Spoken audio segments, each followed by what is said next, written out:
This is just Martin91. It is 10 days till Endgame now. I am here to talk to you guys about three of the movies that basically have been amounting up for the last 2 days for the MCU marathon that I've been watching and I need to cover.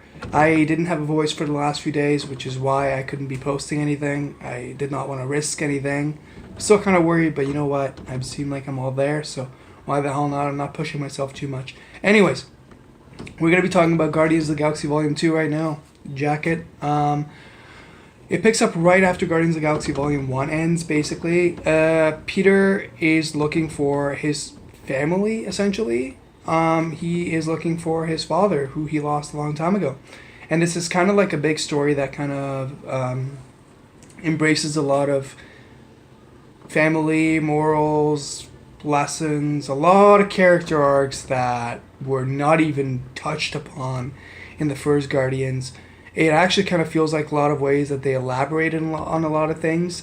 In retro ways, it kind of looks like... I don't know if they were trying to build on what they did in Guardians 1, or they were trying to kind of mull it over. I'm not going to go into the specifics of it, but there are specific character arcs, let's say like between Yondu and Peter Quill, that kind of... Well, it makes it a lot more different than, the first movie portrayed them.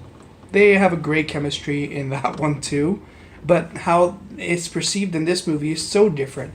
Number 2 is not that well, it was well received, but it's not as well received as the first one is by the fans.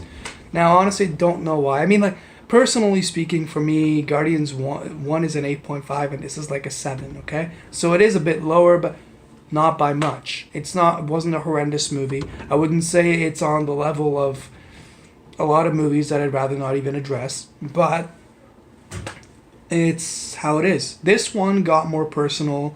It was just as visual, in my opinion, though.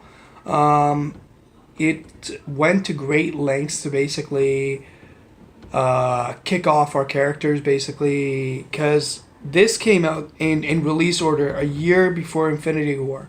So even though it doesn't take place chronologically right before Infinity War, it takes place actually a couple of years before, it basically builds up to that. It all builds up to that, character arc-wise, everything-wise. I still don't even know how Guardians 3 is going to be playing out, and there's a lot of development hell that's going through that, which I'm not even going to address. But we're back on track, and we're going to be getting it soon, I guess. Yeah. The movie is just as funny. It has a great soundtrack. It really hits it home. It was a spectacle, in my opinion. Quite a spectacle. It's a really fun time, and I would advise it to any Guardians fan, honestly. You may not like it as much as the first one. That is your call. Some people may like this more than the first one. I haven't met many people who would say that, but that doesn't mean that that doesn't, exist. Yeah, I cannot wait to see what these characters are going to go through for Endgame. Infinity War was quite a surprise. If you haven't seen it yet, I'm not going to say anything about it just yet. Do yourself a favor, watch it before Endgame, because you will not get Endgame at all if you don't see Infinity War. And honestly, yeah. That's about it for Guardians 2. I'm going to get my next review up and running quite soon. I'm trying to get all 3 of these movies that I have missed